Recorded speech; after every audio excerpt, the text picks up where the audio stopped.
Sehr geehrter Herr Bundespräsident, Frau Federal Bundeskanzlerin, President, Madam Herr Chancellor, Präsident des Bundesrates, President of the liebe Bundesrat, Kolleginnen und Kollegen im Deutschen Bundestag, colleagues from the verehrte German Gäste. Bundestag, honored guests.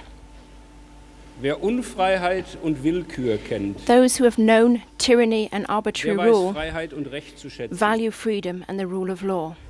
Die Selbstverständlichkeit aber, However, mit der unser Volk our people enjoy Freiheit freedom und Recht and the rule of law erleben as a darf, matter of course, vermittelt mitunter zu wenig giving them in some Gespür cases too little appreciation of the dangers of arbitrary rule and tyranny. Das ist das große Problem, This is the major problem vor faced dem jeder Rechtsstaat. by every country governed by the rule of law. Meine Damen und Herren, mit diesem Hinweis Ladies and gentlemen, it was with these hat der words damalige Bundespräsident Roman that Herzog Federal President Roman Herzog in 1996, in seiner Ansprache im speaking to the German Bundestag, am 27. Januar declared the zum 27th of jährlichen January Gedenktag an annual für die day of Opfer des remembrance for the Nationalsozialismus victims of National Socialism, als beständige Mahnung as an enduring zur admonition Weitergabe der to Erinnerung pass on the an memory das of the nationalsozialistische tyrannical Unrechtsregime Nazi regime mit seinen entsetzlichen and its Ausprägungen horrifying und Folgen. manifestations and consequences. Seit 20 Jahren For 20 halten wir years, alljährlich an diesem we Tag have every inne. year paused for reflection on Den this Tag, day, an dem on the day in which, 1945 in 1945, Soldaten der Roten Armee das Red Army Konzentrationslager soldiers liberated Auschwitz-Birkenau the befreiten Auschwitz-Birkenau concentration camp, und Menschen vorfanden, where they found von denen people jeder who, Einzelne in ein every kaum single case, vorstellbares had Maß suffered a scarcely an conceivable Unfreiheit extreme und of Willkür tyranny erlitten and hat. arbitrary rule. Menschen, die ihrer Rechte, People ihrer robbed of their Unversehrtheit rights, their physical und ihrer Würde integrity, beraubt, and their dignity, gequält, who'd been ausgebeutet tortured, exploited, und in den Tod geschickt and werden sent to sollten. their deaths.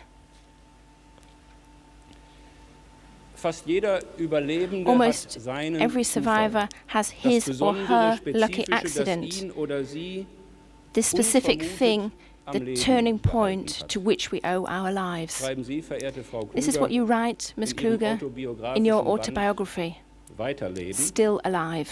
Ihr eigener And the lucky accident which saved your own life führte sie mit ihrer Mutter took und you, einer together with your Freundin nach mother and a friend, to in ein Christianstadt, heute fast vergessenes a now all but Außenlager des forgotten subcamp Konzentrationslagers, of the Groß-Rosen in Schlesien, Groß-Rosen concentration in camp dem in insbesondere Silesia, die deutsche Rüstungsindustrie where the German arms KZ-Häftlinge industry in particular erbarmungslos mercilessly exploited concentration camp Auch inmates. sie waren als Kind verdammt You zu too were condemned Arbeitsdiensten, as a child to perform die für labour, ungezählte Menschen labour that ended in tödlicher fatal Erschöpfung exhaustion for endete. countless people.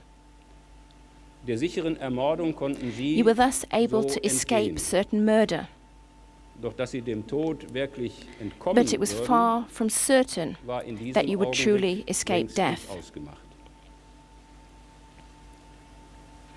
Meine Damen und Herren, wir gedenken Ladies heute and der gentlemen, Opfer der today we remember the nationalsozialistischen victims Gewalttäter. of the National Socialist Wir dictatorship. gedenken all der ermordeten We remember Juden all the murdered Europas, Jews of Europe, der Sinti und Roma, the Sinti and Roma, der kranken und behinderten those Menschen, with illnesses and der disabilities, Homosexuellen und all the derer, homosexuals, denen ihr Recht auf Leben and all those abgesprochen wurde, deprived of their right to life, der Gequälten und those Ermordeten. who were tortured and Wir murdered. gedenken derer, die Widerstand We remember leisteten, those engaged in resistance, die ihr Leben als Andersdenkende the dissenters verloren, who lost their weil sie lives anders dachten, because they were not prepared to weil sie sich submit, nicht beugten und ihre politischen because they were Überzeugungen not prepared to ihre abandon Moral their political oder convictions, ihren Glauben their nicht morals, aufgaben. or their faith.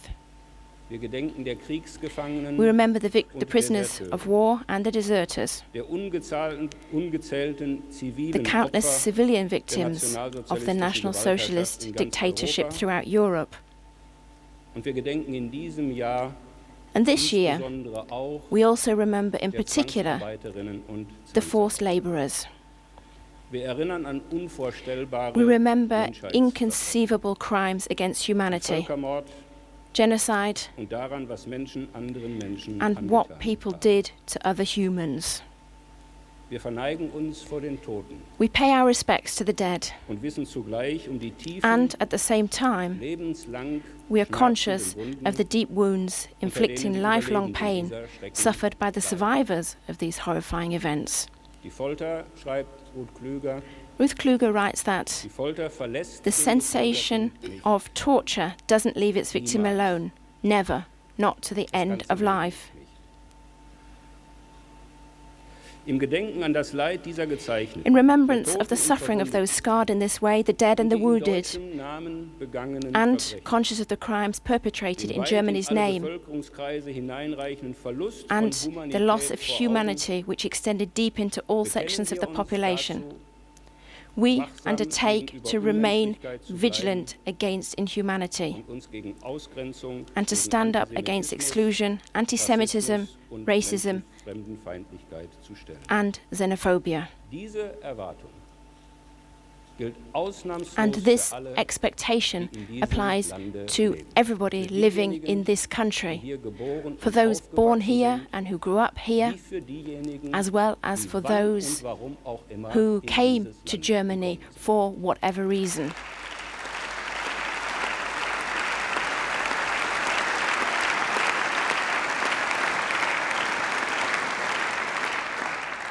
Die Auseinandersetzung mit Unfreiheit und Willkür, Confronting tyranny and mit arbitrary rule, Unmenschlichkeit, Moralverlust inhumanity, a loss of und den bis morality, heute nachwirkenden and the Folgen consequences des von of Deutschen the begangenen injustice Unrechts ist committed und by bleibt Germans, grundlegend. which is still being felt today. All of this is and remains of fundamental importance for our country, especially in view of the humanitarian challenges facing us at present here in Europe and around the world.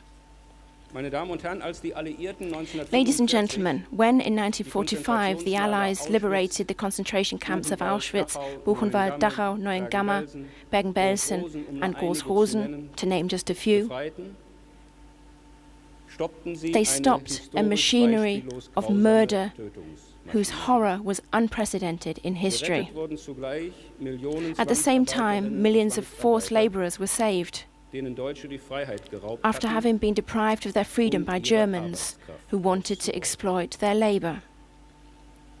mehr als 13 More than 13 million people wurden innerhalb der Grenzen des Deutschen were Reiches forced gezwungen, within the borders of the unter German unwürdigen Reich Bedingungen to zu work arbeiten. in degrading conditions. Die Anzahl derer, die in den besetzten Gebieten But as to the number of Zwangsarbeit people leisten forced to mussten, perform labor in the ist occupied allenfalls territories, vage zu schätzen. only a vague estimate Die at zur best billigsten can be Arbeitskraft given. degradierten The forced Zwangsarbeiterinnen und laborers were reduced to the Zwangsarbeiter status of the cheapest standen am workforce, unteren Ende and they were at the bottom der of the inhuman menschenverachtenden hierarchy Hierarchie of the des Nazi Rechtsstaats. state. Ihren Tod durch Their Arbeit death through labor nahmen die Ausbeuter was bewusst knowingly in Kauf. accepted by their exploiters. Zunächst warb die deutsche Arbeitsverwaltung Initially, noch the German vermeintlich Labour freiwillige Administration ausländische still recruited Zivilarbeiter an, foreign civilian workers who oft were mit falschen supposedly Versprechen. volunteers, Doch but mit often by using Kriegsbeginn making false promises. etablierte sich ein System Yet the der start of the war saw the gewaltsam establishment of a durchgesetzten system in which people were recruited by force. Diese Menschen aus den vom These Deutschen people from Reich countries überfallenen invaded by the Ländern, German Reich, besonders aus especially Polen Poland und aus den and Staaten the der countries Sowjetunion, of the Soviet Union, waren zur were Schwerstarbeit, condemned to extremely hard labor, zur Sklavenarbeit. to slave Wie der labor, internationale as the Militärgerichtshof International Military in Nürnberg Tribunal später in Nuremberg ausdrücklich later described it. Vor allem die deutsche Industrie, German die unter industry, einem in beständigen particular, Arbeitskräftemangel which suffered litt, from a constant setzte shortage of workers, KZ-Häftlinge, made im use Verlauf des of concentration Krieges ungezählte inmates, Kriegsgefangene und as well as verschleppte countless Zivilisten prisoners of ein. war and departed civilians Es over war the ein course of the war. perfides It System, was a perfidious in dem Menschen system die Wirtschaft und in which people Rüstungsindustrie were forced to keep the ihre economy eigenen and Unterdrücker arms industry of their am Laufen own hielten. oppressors running. Zwangsarbeit war in der nationalsozialistischen Forced Diktatur labor in the Nazi ein dictatorship Massenphänomen, was ein a vor mass aller phenomenon, Augen begangenes a crime Verbrechen. committed in full view. Davon profitierten alle. And all sectors Auch die profited zivilen from this, Staaten, die including Wirtschaft civilian im Deutschen sectors, Reich the economy in und the den German Gebieten, Reich die es besetzten. and the occupied territories. Im Juli In July 1944 1944, stellten zivile Zwangsarbeiter, civilian zur forced Arbeit laborers, gezwungene Kriegsgefangene prisoners und of war KZ-Häftlinge and concentration camp Ein Viertel inmates aller together Arbeiter und made up Angestellten 1/4 im of Deutschen all workers in the German Reich. Zwangsarbeiter Forced labourers were put to work above all in the arms industry, but also in bakeries, market gardens, and a large number of them in the agricultural sector.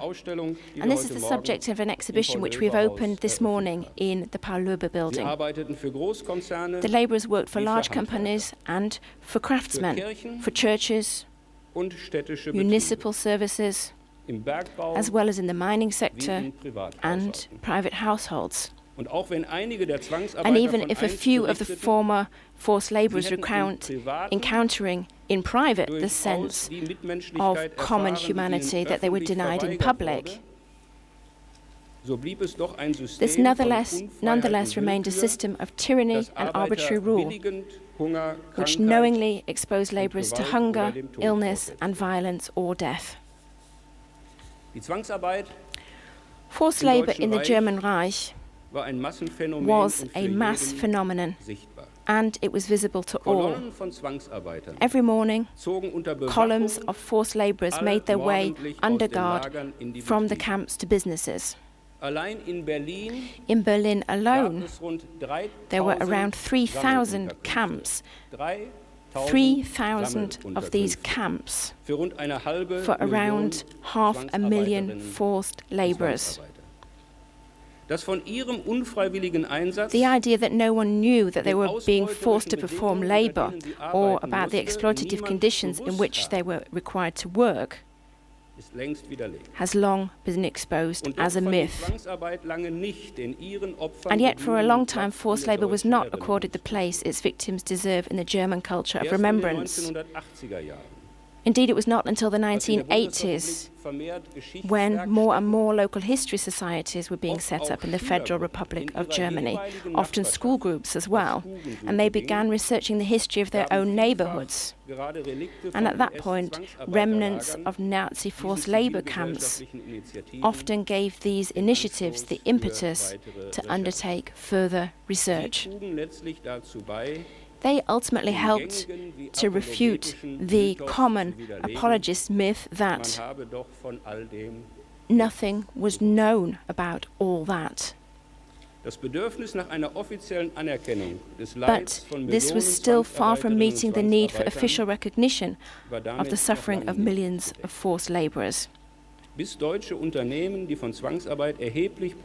German companies had profited significantly from forced labour, but until those companies were willing to face up to their responsibility, many years went past.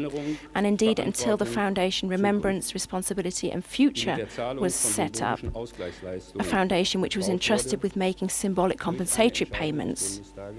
Until this was set up, it lasted until 2000, when the Bundestag took the relevant decision. And that already came too late for most of the former forced labourers.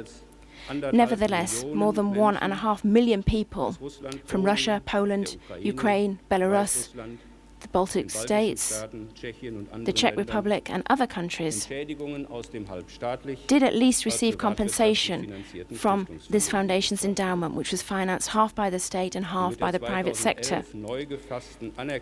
And with the reform of payments in recognition of past work in the ghettos in 2011, together with the payments for former Soviet prisoners of war agreed last May, it has been possible to take further victims into consideration. We are conscious of the irremediable fact that forced labour ultimately remained without recompense. Compensation can be no more than a gesture, a signal to the few survivors that we have not forgotten their suffering and that their history is part of our history. Ladies and gentlemen, if we take remembrance seriously, then we must allow and expect every era, every generation to pose its own questions and develop its own form of commemoration. Not forgetting, but remembering with ever new empathy and reflection. But those who want to empathize or reflect need interpretations of what happened, as you write in your autobiography, Ms. Gerade Kluge. Menschen, die 2, 3 oder Particularly inzwischen 4 people born 2, 3, or Generationen now nach der 4 Befreiung von generations after the Auschwitz liberation of geboren Auschwitz, oder aber in einer or kulturellen who have grown Tradition up in a groß cultural geworden sind, tradition in der where das remembrance Gedenken an of the den Holocaust Holocaust is im not historisch-politischen enshrined Bewusstsein nicht in verankert ist, historical political sind consciousness. auf Deutungen Particularly those angewiesen, auf people die are wissenschaftliche dependent on Erkenntnis von Historikern, interpretations, wie on auch den findings of authentischen Bericht historians derer, and the authentic erlebt accounts of those who actually experienced Deshalb these ist die events. Begegnung mit Zeitzeugen And that is why auch meetings einer with der contemporary wesentlichen witnesses Programmpunkte der are one of the major Jugendbegegnungen, elements of the youth zu denen encounters, der Deutsche Bundestag which the seit Bundestag has 1997 organized annually since Jahr 1997. Die diesjährigen Teilnehmer This year's aus participants, Deutschland who sowie come aus from ost- und Germany westeuropäischen and from Staaten Eastern and Western setzen European sich in diesen countries, Tagen besonders are focusing mit dem in Schicksal particular von on the Zwangsarbeitern fate of auseinander. forced labourers. Ich möchte Sie herzlich I would like to begrüßen wish hier you im a Deutschen warm Bundestag. welcome here Und ganz at the German besonders dankbar Bundestag. die Gäste unter uns, And I also die sich als welcome with Zeitzeugen particular gratitude den Fragen der those Jugendlichen guests gestellt haben. who Sie have been willing to ermöglichen answer these young mit people's ihrer questions jeweils as contemporary eigenen, witnesses. ganz persönlichen With your Geschichte own very personal einen unmittelbaren stories, Zugang you are zur enabling the Erfahrung young people to gain direct und dem Erleiden von insights Zwangsarbeit. into the experience of forced labour and the suffering involved.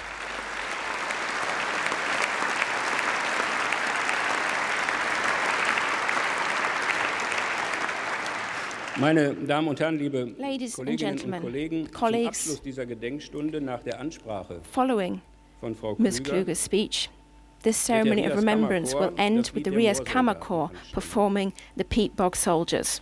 Es ist zum musikalischen This song has become musically synonymous Durchhaltewillen, with the will to auch persevere, unter extremen even Bedingungen von under the extreme Unfreiheit conditions und of Willkür tyranny geworden. and arbitrary rule. Bereits im August It rang out for the first 1933 time in August erklang es 1933 zum ersten Mal.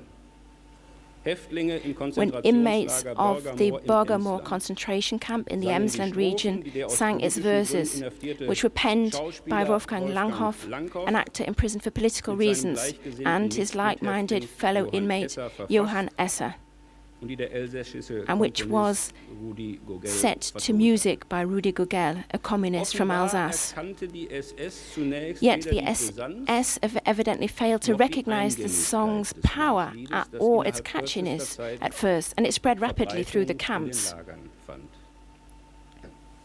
Als es verboten wurde, By the time it was banned, war es längst zur Hymne. it had long since become the Leser anthem geworden, wie of Wolfgang those Langhoff who, nach seiner as Flucht Wolfgang Langhoff 1935 wrote schrieb, after fleeing the country in hinter 1935, Stacheldraht im eigenen were Land trapped gefangen. behind barbed wire in their own In diesem country. Lied schwingt die quälende Monotonie, The song captures the agonizing schwerster monotony of Fronarbeit. extremely hard labor. Zugleich hält es die Hoffnung At the same wach time, it keeps alive the auf hope ein Ende des of an Winters, end to winter, auf einen Frühling, of a spring, der die Rückkehr in eine which befreite promises a Welt. return to a liberated world. Ist es bloß ein Zufall, Is it a mere coincidence dass auch Ihnen, verehrte Frau you Klüger, too, Miss das Kluger, Bild von der were held by the Kraft image of the wärmender liberating powers of rays of warming spring sunshine? Als ihrer Mutter gelang, Your ein altes mother und halb managed to zerrissenes smuggle an Schulbuch für old, sie, tattered das schoolbook into the camp for dürstende you, und hungrige a thirsty and Mädchen starving ins young Lager girl, zu schmuggeln, trug sie ihre Fantasie and weit. your imagination transported Sie you las far in jedem away. Lesebuch You read in that book, ausgerechnet Goethes of all Urteil. things, Goethe's Osterspaziergang, Im Tale valleys, Hoffnung. green Glück. with hope's happiness, dance. Dazu schreiben sie in ihrer Biografie Looking rückblickend, back, you write in your der autobiography, Rückzug des Winters the withdrawal of winter und der Rückzug der deutschen and the Armee withdrawal of the German army waren ein und dasselbe. were one and the same. Verehrte Frau Klüger, Ms. Kluger, ich weiß um Ihre Skepsis, Ihr I'm Misstrauen aware of your gegenüber skepticism and Ritualen distrust of rituals of öffentlichen public Gedenkens. remembrance. Umso höher rechnen wir Ihnen an, We are therefore all the more dass Sie dieser appreciative Einladung of the heute fact in that den you have Deutschen accepted Bundestag this gefolgt invitation and und travelled aus den here to the Vereinigten German Staaten Bundestag angereist sind, from the United um States Ihre Worte to an uns zu richten. address us. Wir danken Ihnen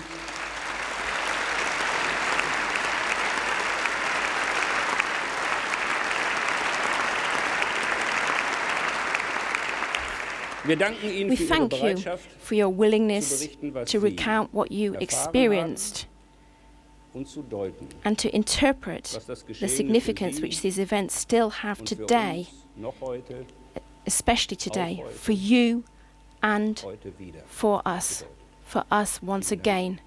Thank you very much. I would like to give the floor to you.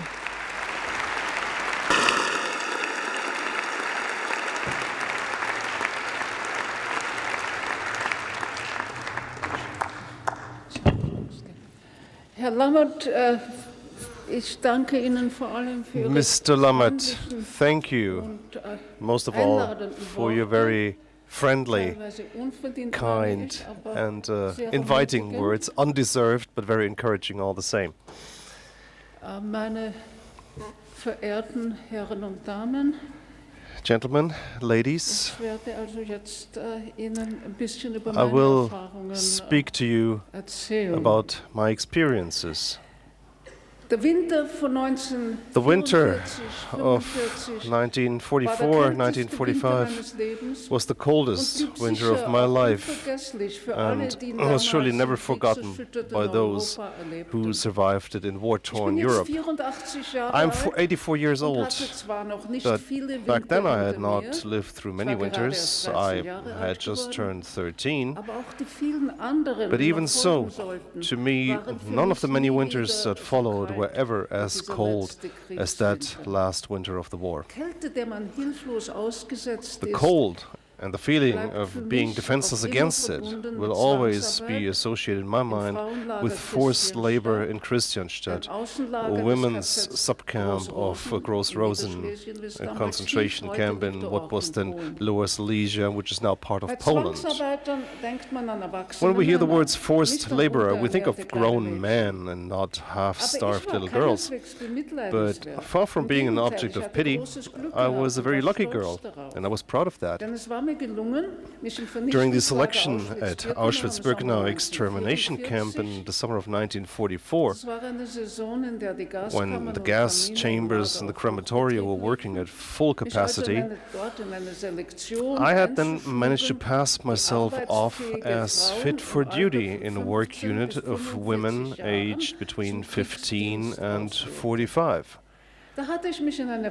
I was waiting in line, and as the SS officer asked my age, I was 12 at the time, I told him I was 15. In fact, that was scarcely credible, for after almost 2 years in Terezin, I was malnourished and underdeveloped.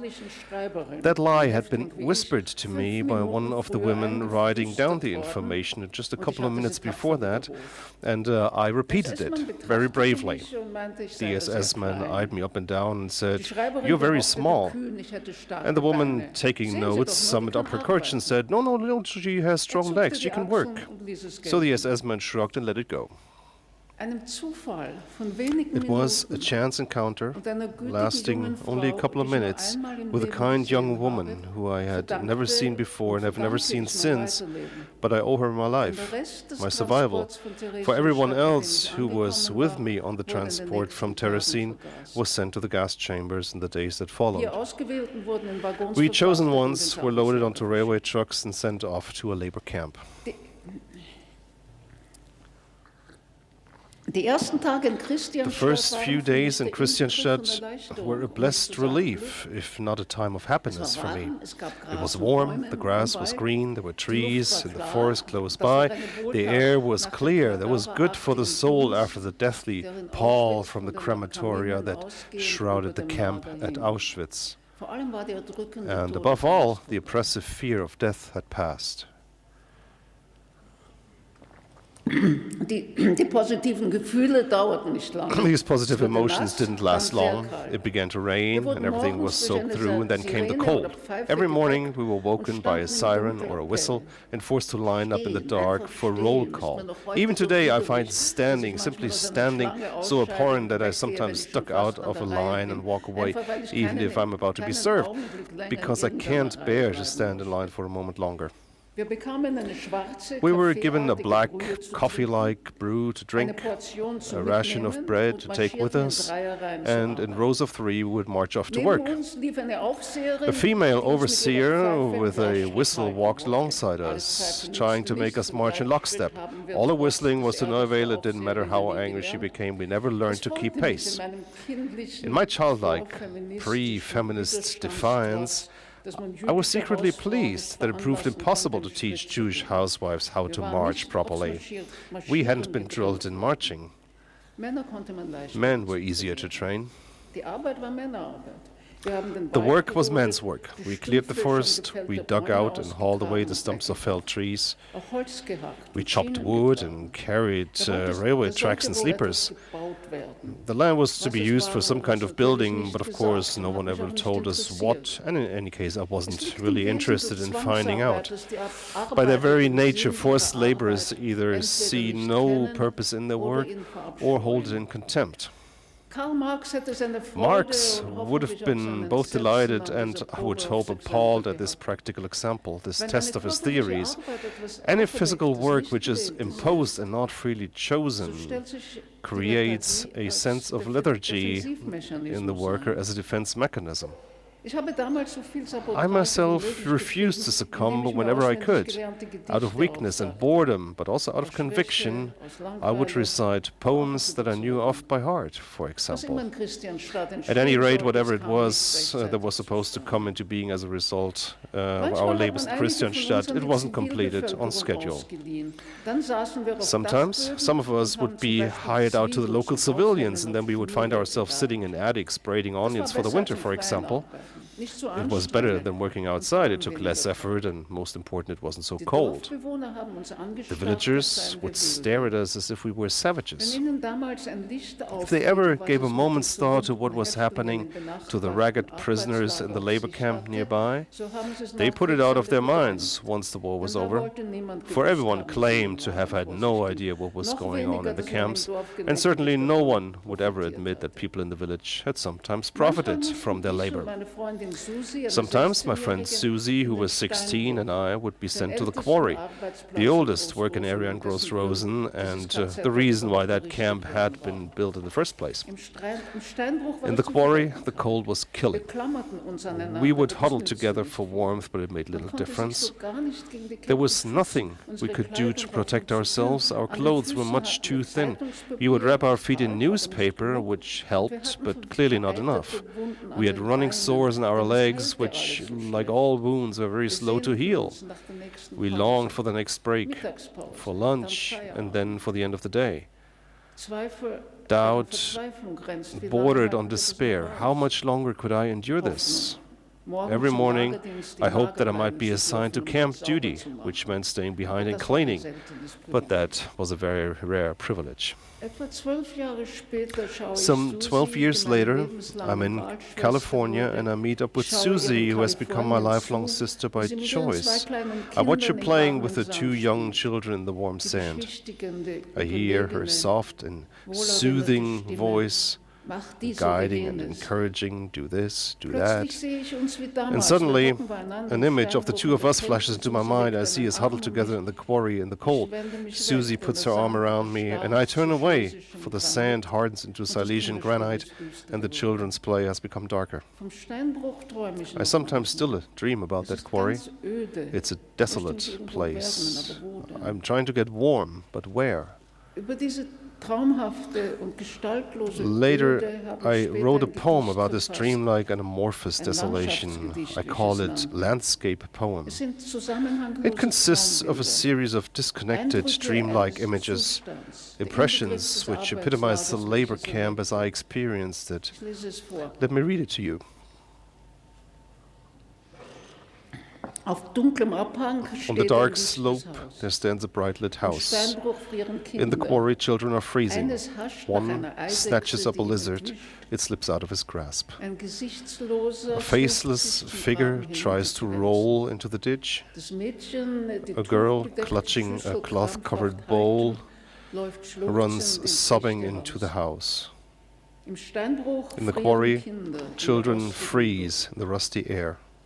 Under iron trees, wordless couples stoop and gather metal fruit.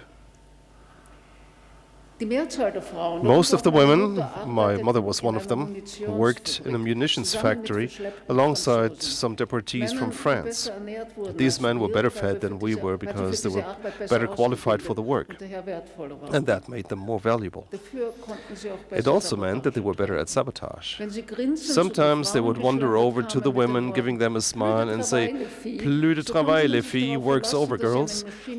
That was always a sign that they had disabled one of the machines by losing a screw or making some other minor adjustment that the Germans wouldn't notice for a while, which would have to be fixed. Using slave labor, forced labor, has its drawbacks. And for the Nazis, I think it often yielded less by way of profits than they had reckoned on. Unfortunately, it was still too much. In reality, forced labor is worse than slave labor because a slave is someone's property. He has a financial value to the owner who incurs a loss if he lets his slave starve or freeze to death. The Nazis' forced laborers had no value. Their exploiters had an endless supply. They had so much human material, as they called it, that they quite literally had enough to burn. That applied especially to the women who couldn't work as hard as the men. Some of the men, like the French deportees I just mentioned, were trained in occupations that were useful to the war effort, but the women could simply be worked until they starved. Menstruation was almost unknown in the camps, for only healthy bodies menstruate. You need more food. Most of the women were housewives. They belonged to a generation that rarely worked outside the home. They were middle-class women, my mother's generation, born around the turn of the century, well brought up and raised in the expectation that their menfolk would feed and care for them their whole lives. They had almost nothing to offer, apart from their limited dexterity and the impaired physical strength of the starving. I say almost because there was one profession, a female occupation as it was called, which women carried out, and that was prostitution. In some of the camps for men, including Mauthausen camp, the only concentration camp in my native Austria with some 200 sub-camps. Like I said, it was the only concentration camp, but many sub-camps. In Mauthausen there were special buildings where women, most of them recruited in the Ravensbrück women's camp just outside of Berlin, were made available to certain inmates. According to Heinrich Himmler, with his unspeakable arrogance and contempt for humanity, it was considered beneficial to, and I quote, provide the hard-working prisoners with women in brothels, end of quote. The cultural scientist Robert Sommer quite rightly calls this sexual forced labor, with the emphasis on forced. Right after the war, countless pornographic books and magazines were published which purportedly describe prostitution in concentration camps, often with many photographs. Of course, they were just made up, but perhaps they still exist, I don't know. Of course, they were staged for the dubious purpose of entertainment, one which attracted readers and found a market. But the reality was very different. It was camp reality, and it was simply by no means erotic. The women were constantly at risk from venereal disease or pregnancy and were forced to have serial sexual intercourse, spending no more than 20 minutes with each client while other men stood in line waiting outside the barracks. This was not freely chosen work, despite the cynical accusations sometimes leveled at these abused women after the war. Even with the passage of time, prostitutes were not recognized as forced laborers, and the survivors were not entitled entitled to or didn't attempt to claim restitution, reparations in other words. Their families were even less inclined to do so because they felt so ashamed. These women were never accorded the respect usually, if not always, given to camp survivors. Only recently has their fate been studied in more detail. This discrimination and concealment of the truth of course reflect age-old prejudices, the belief that sexual intercourse dishonors women but strengthens men. And yet, these women prisoners did less to support the Nazi war effort than any other forced laborer. The only damage was to the women themselves, physically and emotionally. As we remember female forced laborers today, our thoughts should turn to these women as well. Incidentally, neither the hard-working, privileged prisoners nor the women were Jewish. That would have been Rassenschande, racial defilement. Anyway, back to my old story. While we were cutting down trees and laying sleepers in tracks, we often came into contact with German civilians. In fact, some of them were our overseers. Once, during my break, I found myself sitting on a tree stump next to a thick-set, corpulent man who must have spoken to me first, for I would not have sat down beside of him on my own accord. I could tell that he was curious and wanted to find out more about me because I didn't fit in with his notions of what a forced laborer was supposed to look like. I was a dark-haired, starving child prisoner, but one who spoke perfect German, and a girl as well. Someone who was obviously unsuited to this kind of work and who should have been in school. He asked how old I was, and I remember wondering whether the truth should have any place in my reply. After all, I had to tread carefully, given that only recently I had added 3 years to my age as my survival strategy. I don't remember what I told him, but I do recall that I had just one aim in my mind, to persuade him to give me some of his bread and dripping. Not just because I was starving, but because with hunger gnawing at my belly, it would have been a real achievement to take such an untold delicacy back to the camp to share with my mother and Susie. So I was very careful in answering his questions because I didn't want to tread on thin ice with an unknown German. He, on the other hand, was quite happy to talk. He told me that even the German children were no longer in school and that they were all being enlisted in the army. He never gave me his bread. He did cut off a piece of me, but I just could eat that peat rice away, and he devoured it straight away while he was talking about the starving Germany. So I imagined that after the war he would remember me as a little Jewish girl who, in his mind, didn't have such a bad life after all. After all, I never told him any horror stories, although his encouraging manner gave me plenty of opportunity to do so. And obviously, this little Jewish girl wasn't scared in his mind because otherwise she wouldn't have talked so freely. Perhaps he used our encounter as proof that during the war the Jews were no worse off than anyone else. My next attempt to get something to eat was even less successful. It was shortly before the camp was emptied and the inmates were dispersed when we could already hear the gunfire from the Soviet army and work had ceased. By then, this was a relief. There was no more work to be done, but there was so little to eat that all I could think about was food. When I was given my daily ration, I would bite hard into the bread, trying to resist the temptation to stuff the whole piece into my mouth at once. And sometimes I saw myself as others might see me, and I felt ashamed. One evening, Susie told me that scraps of food were being handed out by the back door of the kitchen barracks. The cooks apparently wanted to give it to the children. I ran over to the kitchens, along with some of the other women. In impatience, I raced up the steps to the entrance, the others behind me, and hurtled down the brightly lit corridor towards the back door of the kitchen. Then a side door opened, and a tall SS man came out. He calls me over, and I stand before him, my plate in my hand. He asks me what I want, so I tell him we had heard that scraps of food were being distributed. He says something like, you better watch out, in his unforgettable Prussian accent, at least to my Austrian ears. And I think he's about to let me pass. Surely he wouldn't want the scraps to be thrown away with all the starvation. And then he suddenly hits me hard across the face. I reel backwards the length of the corridor. I hit my head My wooden clogs fall off my feet and my plate flies out of my hands. Susie helps me up and we walk back to our barracks with me cursing like a fishwife. Oh, he'll get it sooner or later. That man who hit me, he'll get what's coming to him. Decades later, in a store in Göttingen, I hear a man, a retiree, complain about what he calls foreign parasites from Poland. These foreigners, they should be gassed along with the politicians, he said. This sentence hits me like the slap in the face in Christianstadt. I look at him, trying to guess his age.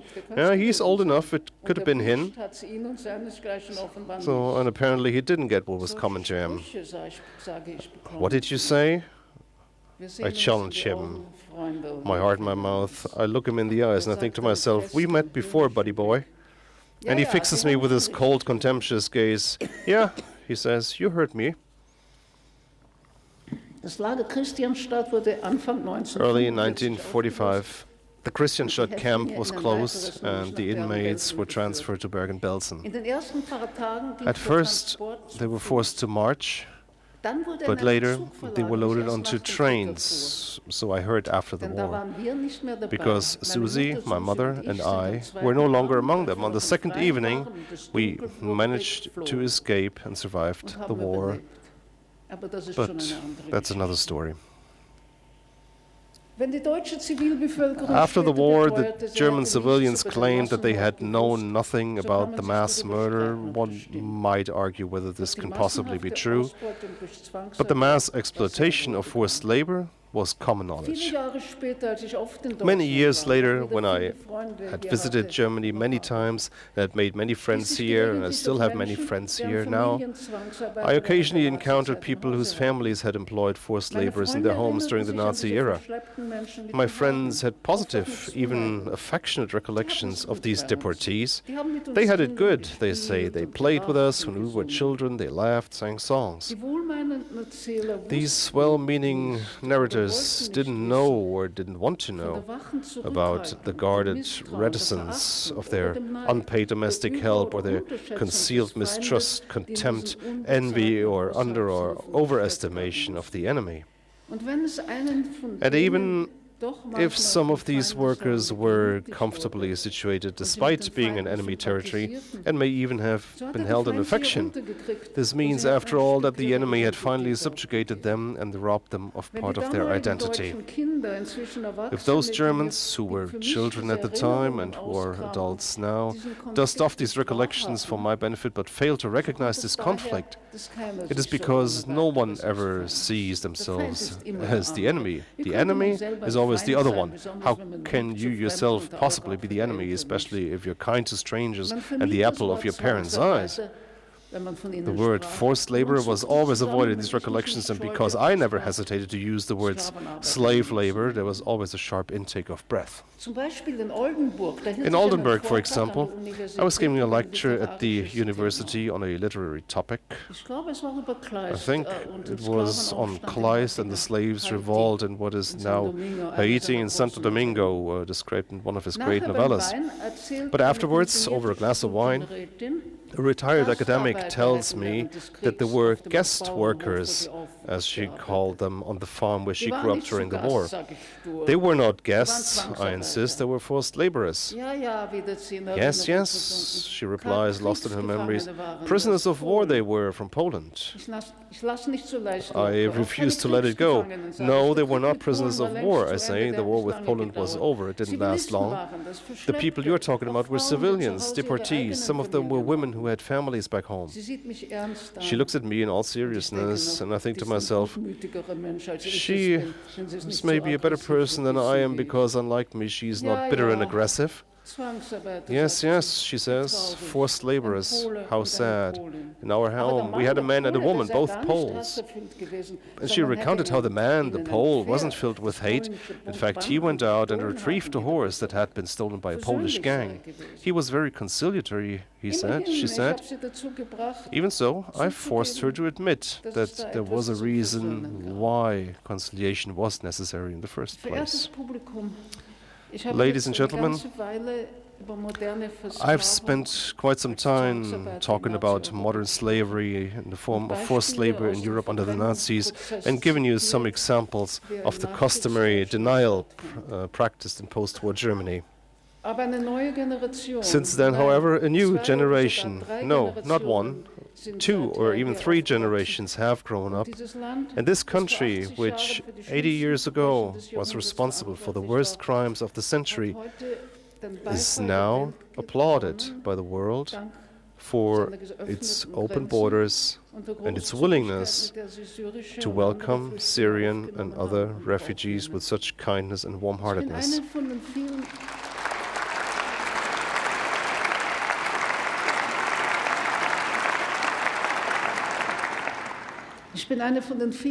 I am one of the many onlookers whose response to this has shifted from astonishment to admiration. And that was the main reason why I was so pleased to accept your invitation and take advantage of this opportunity to speak about the atrocities of the past here in this setting in your capital city, in a country where a very different kind of example is being set. And despite all the setbacks, despite all the difficulties, it is still being set with the seemingly understated and yet heroic words, "We can do it." Thank you very much for inviting me here to be with you today.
Verehrte Frau Klüger, ich bedanke mich im Namen aller Mitglieder Ms. des Kluger, Hauses. I would like to thank sicher you auch on der behalf vielen of Gäste all of the members of für Kommen Parliament und für and the many Ihre guests, I am sure, for beeindruckende coming Rede, along Ihr and for your impressive eindrucksvolles speech, Zeugnis, for the impressive recount of what you experienced, in awareness of the particular responsibility which our country has, which you reminded us of.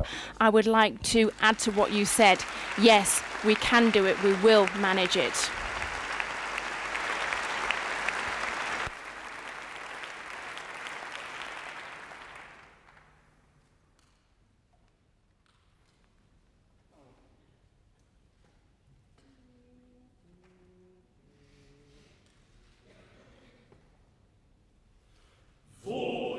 Auch das Auge blicket, Moor und Heide nur ringsum. Vogelsang uns nicht erquicket, Eichen stehen kahl und krumm. Wir sind die Moorsoldaten und ziehen mit dem Spaten ins Moor. Hier in dieser öden Heide ist das Lager aufgebaut, wo wir fern von jeder Freude hinter Stacheldraht verstaut. Wir sind die Moorsoldaten und ziehen mit dem Spaten ins Moor.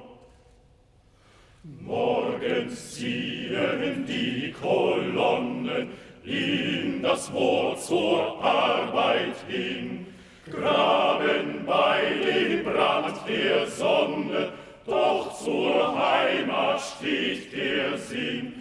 Wir sind die Moorsoldaten und ziehen mit dem Spaten ins Moor. Heimwärts, heimwärts, jeder sehnet nach den Eltern, Weib und Kind.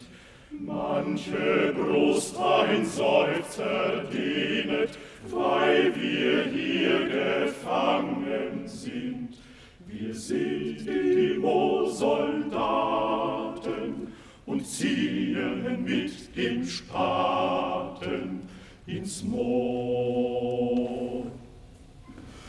Auf und nieder gehen die Posten, keiner kann hindurch.